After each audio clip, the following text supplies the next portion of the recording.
তারানাথের সেদিন কোনো কাজ ছিল না। সন্ধ্যের দিকে এমনিতেই তার বৈঠকখানা ফাঁকা থাকে, তবে আজ যেন একটু বেশি ফাঁকা। তারানাথ একা বসে হুঁকো খাচ্ছে। আমাদের দেখে খুশি হয়ে বলে উঠল, আরে এসো এসো, এই তোমাদের কথাই ভাবছিলাম। কিশোরী বলল, হঠাৎ আমাদের কথা ভাবছিলেন যে বড়? হঠাৎ নয়, আজ সারাদিন কোনো কাজ নেই বুঝলে। অন্যদিনে কোষ্ঠী করাতে না হোক অন্তত হাত দেখাতে 2-4 জন এসেই যায়, দিনের খরচাটা যা হোক করে, বুঝলে না। আজ একটা পয়সাও আমদানি নেই, হাত পা কোলে করে বসে থেকে বিরক্তি ধরে যাচ্ছিল। এই তোমরা আশায় বাঁচলুম। কিন্তু আমরা তো খদ্দের নই। নাই বা হলে পয়সা না পাই, আড্ডা দিয়ে তো বাঁচবো। তোমাদের তো বলেইছি, পয়সা কম উপার্জন করিনি জীবনে। বৈষয়িক লোক হলে অনেক জমিয়ে ফেলতে পারতাম।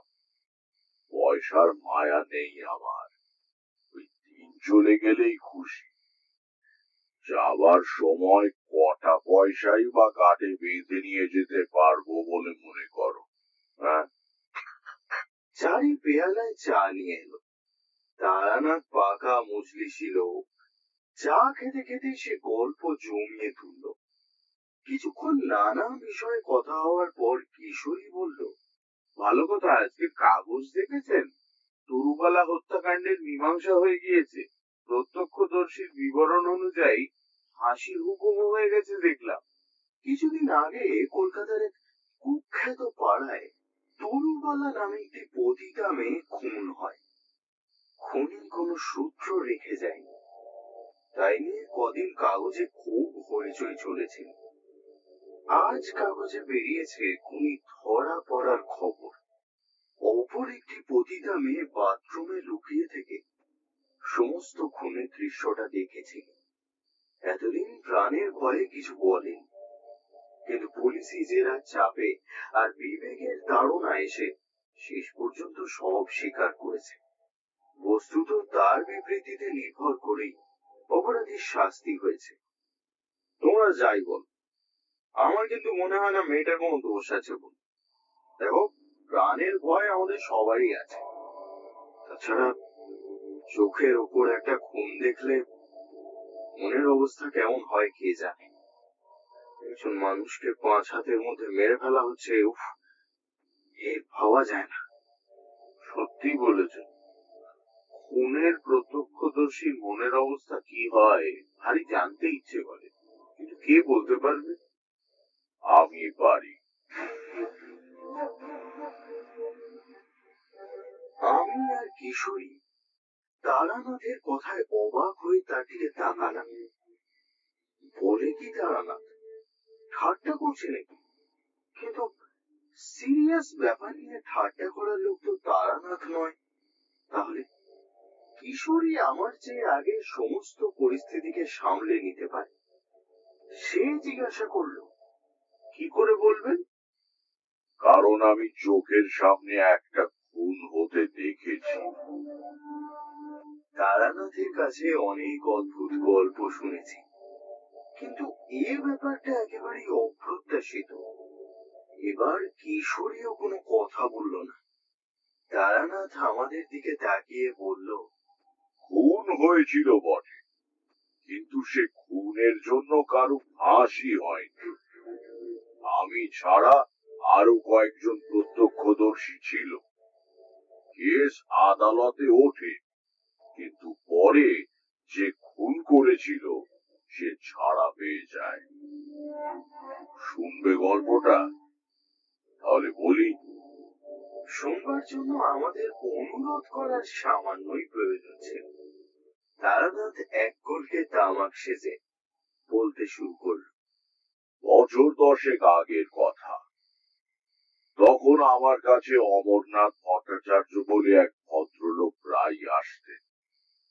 ব্যক্তিগত একটা বিপর্যয়ে পড়ে আমার কাছে হাত দেখাতে এসেছিলেন। আমার কথা মতো রত্ন ধারণ করে সেই বিপদ কেটে যায়। তারপর থেকে কৃতজ্ঞতা বশতই হোক আর আমাকে ভালো লেগে যাওয়ার জন্যই হোক, সপ্তাহে অন্তত 3 দিন উনি আড্ডা দিতে আসতেন। অতি অমায়িক মানুষ, আড্ডাবাজ এবং ভালো গল্প বলিয়েও বটে।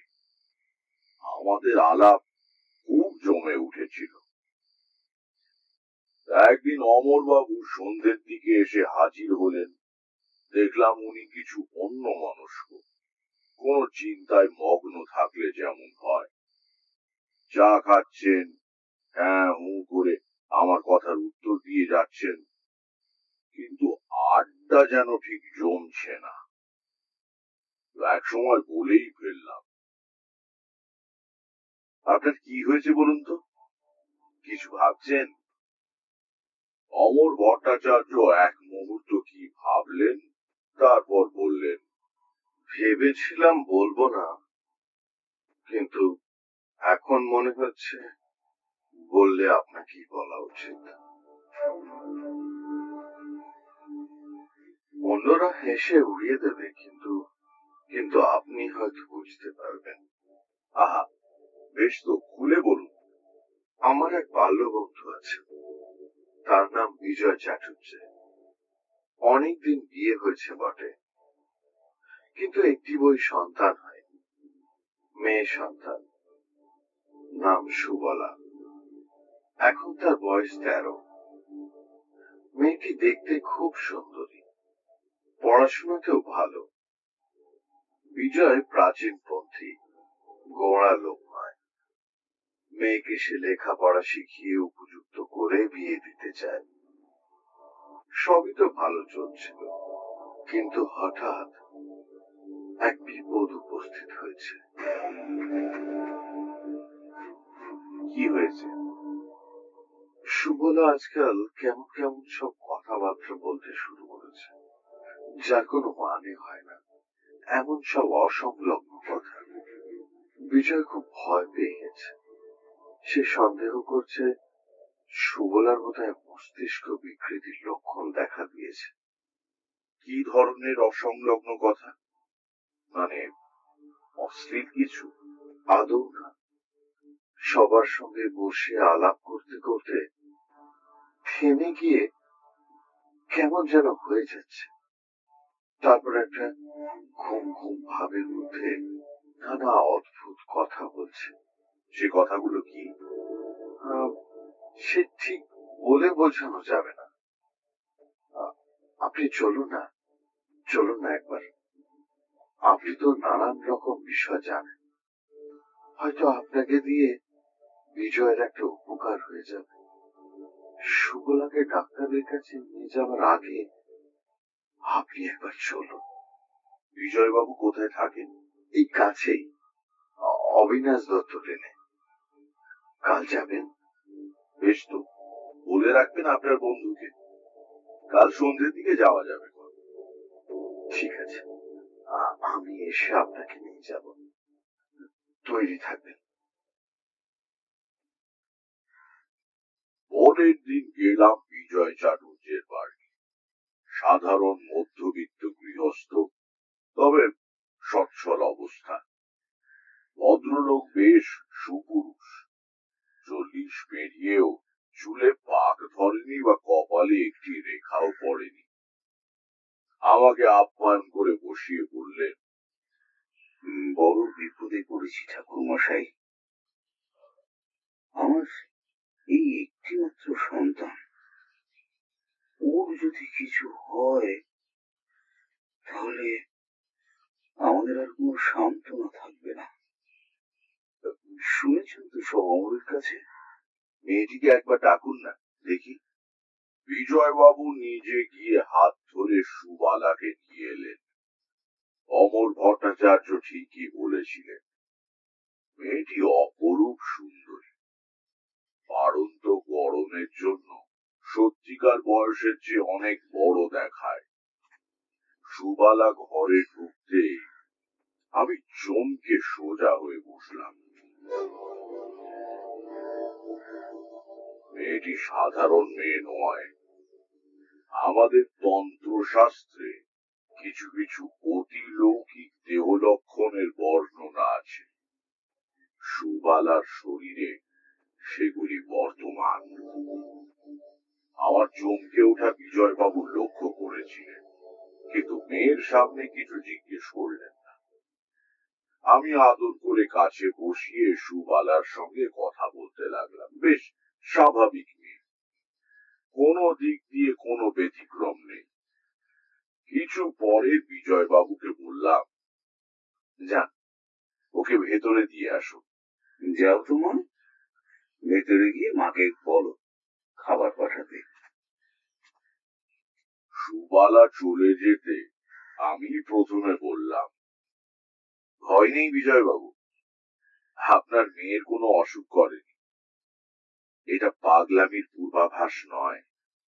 তবে আপনার মেয়ের শরীরে কয়েকটা দিব্য লক্ষণ রয়েছে। কি লক্ষণ তা আমি বলবো না, অন্যের চেয়ে আপনার মেয়ে কিছু আলাদা হবে, এ আপনি রোধ করতে পারবেন না। বিজয়বাবু অপ্রসন্ন মুখে চুপ করে রইলেন।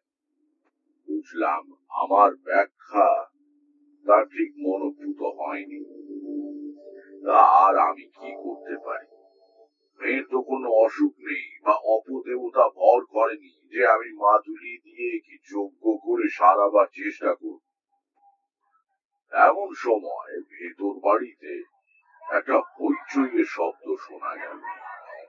কয়েকজন মহিলার সম্মিলিত কণ্ঠস্বর। বিজয়বাবু তাড়াতাড়ি করে উঠতে উঠতে বললেন, ওই সুবালা বোধহয় আবার অমন করছি। আসুন ঠাকুর মশাই আমার সঙ্গে, দেখে যান। সামান্য ইতস্তত করে তার পেছন পেছন বাড়ির ভেতর ঢুকলাম। লম্বা বারান্দা পেরিয়ে একটা ঘরের সামনে দাঁড়ালেন বিজয়বাবু। সেই ঘর থেকে গোলমাল ভেসে আসছে। দরজার কাছে দাঁড়িয়ে ভেতরে উঠিয়ে দিলাম। দেয়ালে হেলান দিয়ে মাটিতে বসে আছে সুবালা। চোখ দুটো অর্ধেক বোঝা। সেই অবস্থাতেই বিড়বিড় করে কি যেন বলছে। আমাকে দেখে ঘরের মহিলারা ঘোমটা টেনে দিলেন। ওদের একটু সরে দাঁড়াতে বলুন তো, আমি একবার আপনার মেয়ের কাছে যাব। বিজয় বাবুকে কিছু বলতে বলুন। আমার কথা শুনে মেয়েরা নিজে থেকে ঘরের এক কোণে সরে গেলে আমি গিয়ে হাঁটু গেড়ে সুবালার পাশে বসে ডাকলাম, সুবালা, সুবালা। শুনতে পেল কিনা বোঝা গেল না, অন্তত বাইরে তার কোনো প্রতিক্রিয়া প্রকাশ পেল না। মনে মনে ইষ্ট স্মরণ করে সুবালার গায়ে হাত বুলিয়ে দিতেই তার কথা বন্ধ হয়ে গেল, যেন সে আস্তে আস্তে ঘুমিয়ে পড়ছে। মধুসুন্দরী দেবী আমাকে ওই ধরনের কয়েকটি ক্ষমতা দান করেছিলেন। সুবালাও শান্ত হয়ে এলো, গভীর নিঃশ্বাস পড়তে লাগলো।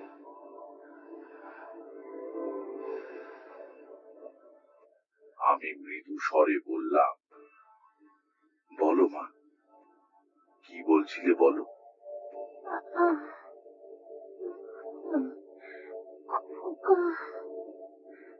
খোকা পড়ে যাচ্ছে যে, আমিও পড়ে যাচ্ছি। পিছন থেকে কে ঠেলে দিল। আমার কোলে খোকা। খোকা কে? আমার খোকা। তোমার ছেলে?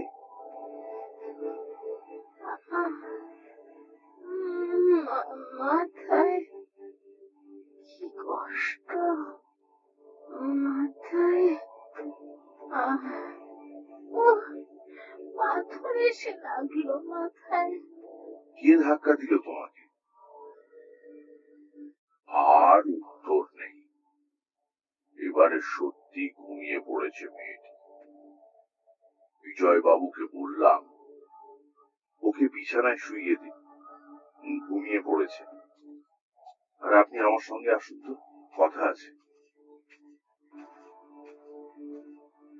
বাইরের ঘরে এসে বললাম, কিছু বুঝতে পারলে? না, মানে ঠিক। বিজয়বাবু আপনার মেয়ে জাতিস্বর। হ্যাঁ, সুবালা সম্ভবত আগের জন্মের কথা মনে করতে পারে।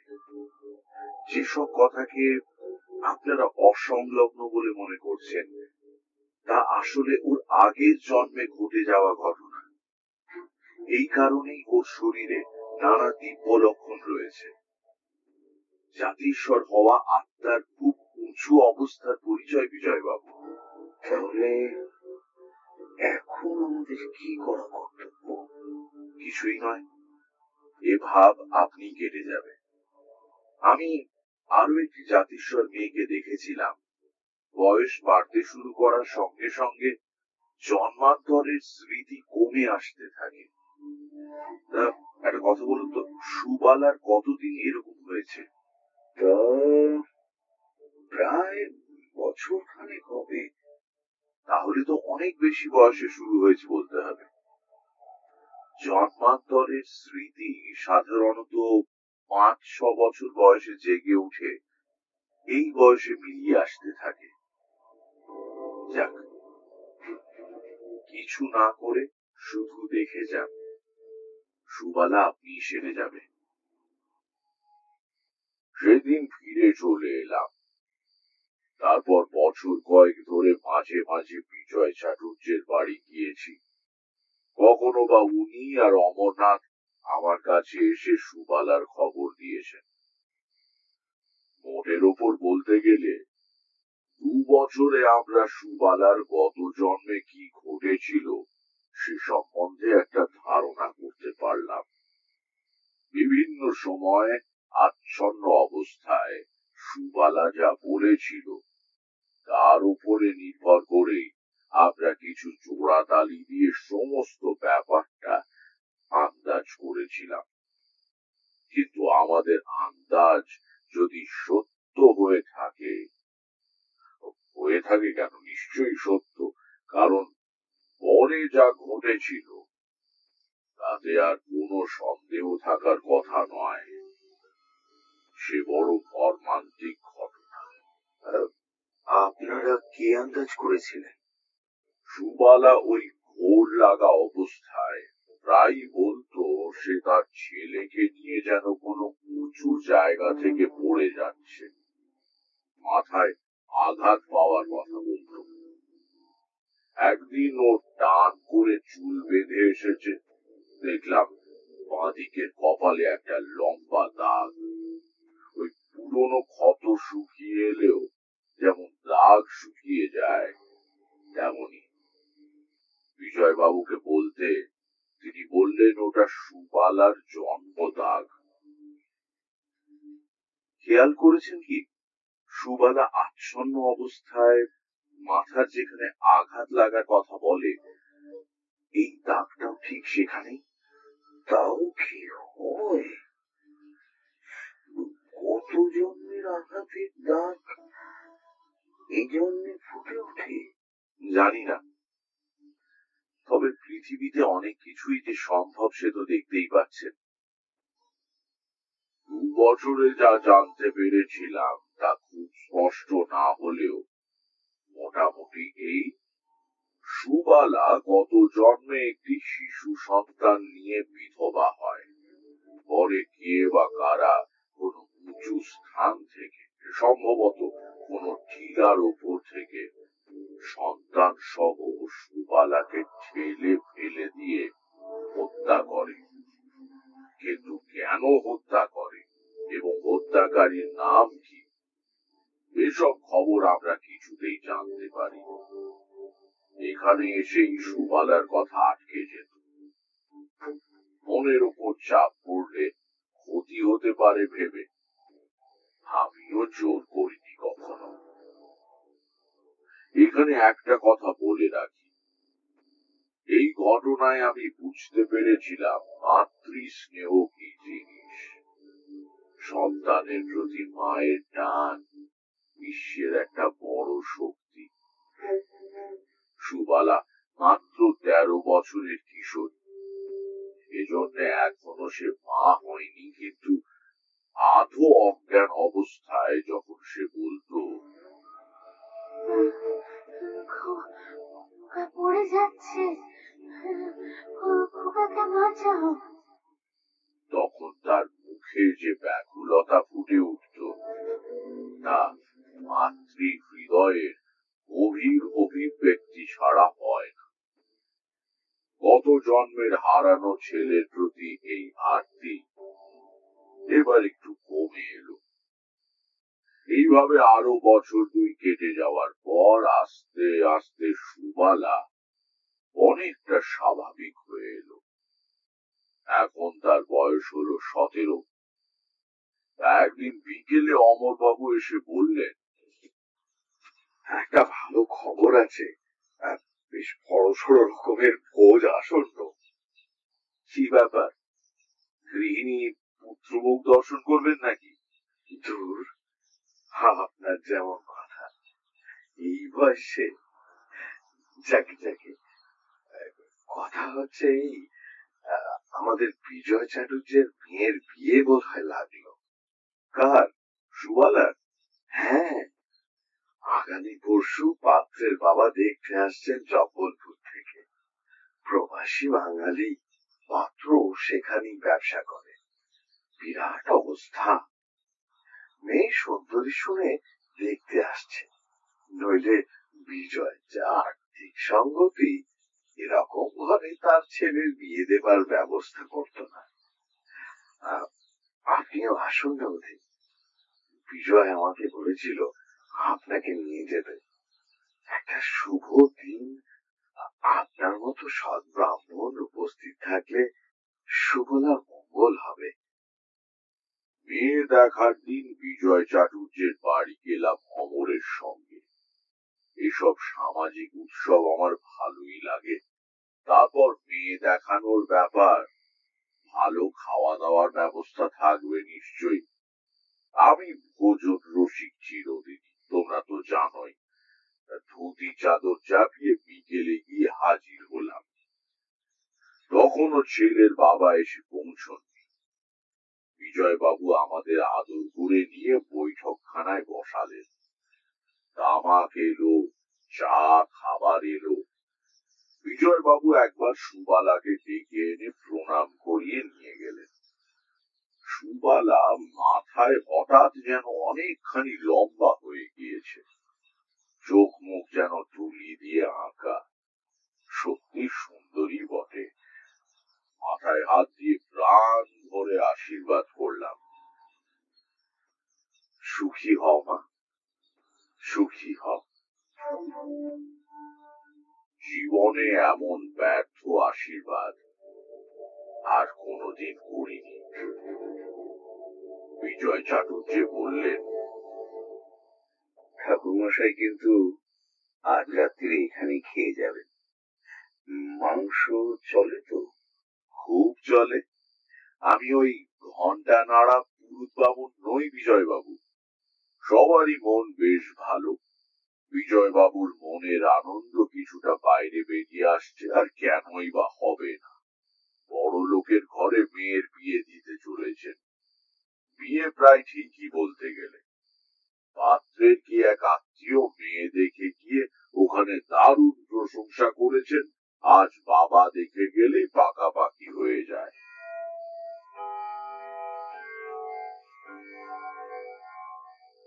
সন্ধে ঠিক 7টায় দরজার কড়া ধরে উঠল। বিজয় ব্যস্ত হয়ে বেরিয়ে গিয়ে একটু পরেই এক গুহারা চেহারার সুপুরুষ প্রৌঢ় ভদ্রলোককে নিয়ে ঘরে ঢুকলেন। আলাপ করিয়ে দিয়ে বিজয়বাবু বললেন, ইনি হচ্ছেন সনাতন মুখোপাধ্যায়, পাত্রের বাবা। আমরা নমস্কার করলাম। সনাতন বাবু আমাকে প্রণাম করার ধার দিয়েও গেলেন না। অর্থ থাকলেও অনেক ধনী ব্যক্তির ব্যবহারে একটা নম্রতা থাকে। ইনি সে দলের নন, বেশ জবরদস্ত লোক। আমাদের নমস্কারের উত্তরে একটা দায় সারা প্রতি নমস্কার করেই তাড়া দিয়ে বললেন, চাটুর্য মশাই, মেয়েকে আনুন, আমার হাতে বেশি সময় নেই, এখনই আবার উঠতে হবে। কলকাতায় এসেছিলাম ব্যবসার একটা জরুরি কাজে, ভাবলাম এলাম যখন একবার দেখেই যাই, নইলে এমনিতে তো আর বড় একটা আশা হয়ে ওঠে না। এমন দু চারটি কথায় ভদ্রলোক বেশ স্পষ্ট করে বুঝিয়ে দিলেন তার আর বিজয়বাবুর মধ্যে অবস্থার বিস্তর প্রভেদ। বুঝিয়ে দিলেন যে তিনি নেহাত ব্যবসার কাজে আসতে হয়েছিল বলেই দয়া করে মেয়ে দেখে যাচ্ছেন। বুঝলাম, বিয়ে হয়তো হবে, কিন্তু কুটুম্বের দিক দিয়ে বিজয়বাবুর বিশেষ সুখ হবে না। কিন্তু কন্যাদায়গ্রস্ত পিতার অত সম্মান জ্ঞান থাকলে চলে না। বিজয়বাবু তাড়াতাড়ি করে ভেতরে গেলেন মেয়েকে আনবার কথা বলতে। আমরা মুখ নিচু করে নীরবে বসে রইলাম। এক একজন লোক আছে যাদের সামনে কিছুতেই আড্ডা জমানো যায় না। সনাতন মুখোপাধ্যায় সেই রকমই লোক। একটু বাদেই ভেতর থেকে খাবার এলো, মেয়েদের নিজের হাতে তৈরি খাবার। সনাতন বাবু সেসব স্পর্শও করলেন না, কেবল চা খেলেন এক কাপ, আর অনর্গল মেয়ে দেখানোর জন্য ওই তাড়া দিতে লাগলেন। বিজয়বাবু মুক্ত কচ্ছ হয়ে বারবার সে তাড়া বাড়ির ভেতরে পৌঁছে দিয়ে আসতে লাগলেন। বস্তুত এমন অভব্য মানুষ খুব কমই দেখেছি। এইবার ঘটল আসল ঘটনা, যে কাহিনী বলবার জন্য বসেছি।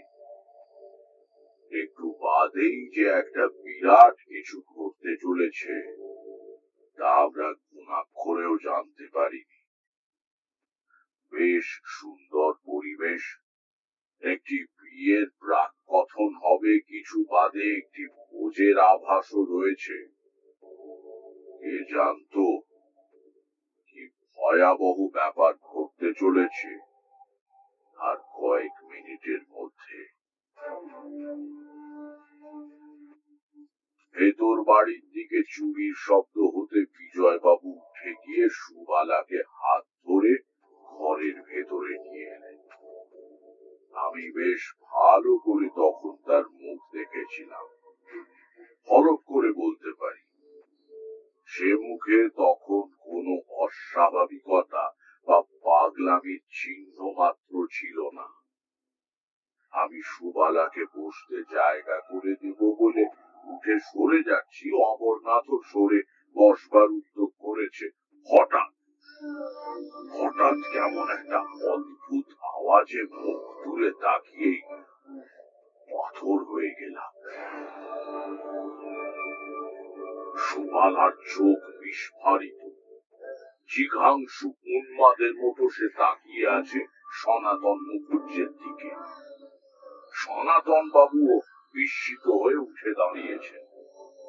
সুবালার সমস্ত শরীরের বেশি শক্ত হয়ে গিয়েছে, চোখ তীব্র ক্রোধে জ্বলে উঠেছে, ঠোঁটের ভঙ্গি ক্ষিপ্ত।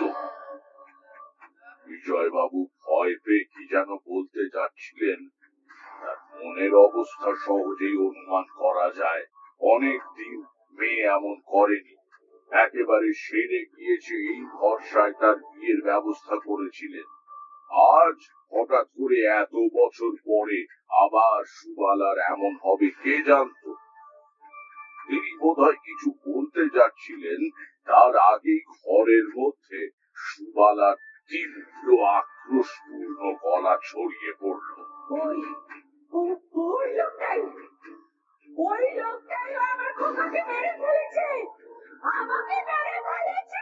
বলি কি সুবালা, বিয়ে তো আর হচ্ছেই না, কিন্তু এতে ব্যাপার অন্যদিকে অনেক দূর গড়িয়ে যেতে পারে। বিজয় বাবু ধমক দিয়ে বললেন, আহ, কি বলছিস? একটু চুপ কর। কাকে কি বলা? সুবালা কাল নাগিনীর মতো ফুলছে, বলছে,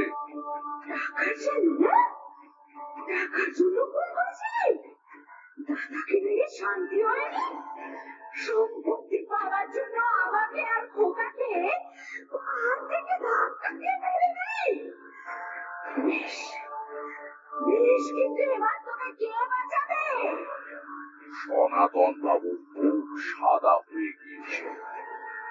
অবাস্তব অসম্ভব বিভীষিকা দেখলে মানুষের মুখ যেমন হয়। তিনি অস্ফুট স্বরে বলে উঠলেন, বৌদি! সেই মুহূর্তে সুবালা টলতে টলতে ঘর থেকে বেরিয়ে গেল। বিজয় বাবু স্তম্ভিত হয়ে দাঁড়িয়ে আছেন। অমর ভট্টাচার্য বারবার বলছেন, চলে যান সনাতন বাবু, আপনি আপনি এক্ষুনি এখান থেকে চলে যান। আমি তাকে থামিয়ে দিয়ে সনাতন বাবুর সামনে গিয়ে বললাম, বৌদিকে? সনাতন বাবু ঠক ঠক করে কাঁপছেন। বললেন, হ্যাঁ, বৌদি বলে কাকে ডাকলেন?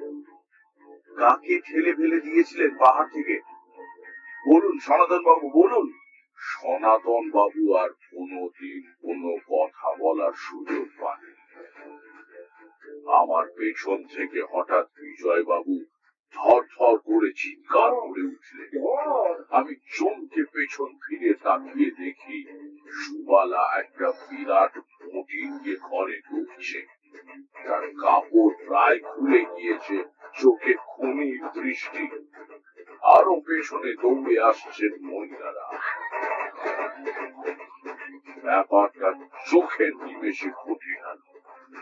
অমরবাবু খাট থেকে নেমে বা আমি আর বিজয় বাবু এগিয়ে গিয়ে বাধা দেবার আগে সুবালা ঝড়ের বেগে দৌড়ে এসে সনাতন মুখুজ্জের গলায় মুঠিটা বসিয়ে দিল।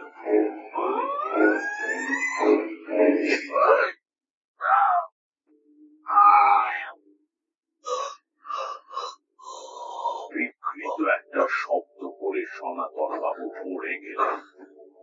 ফিনকি দিয়ে রক্ত ছুটল। সুবালা পড়ে গেল অজ্ঞান হয়ে।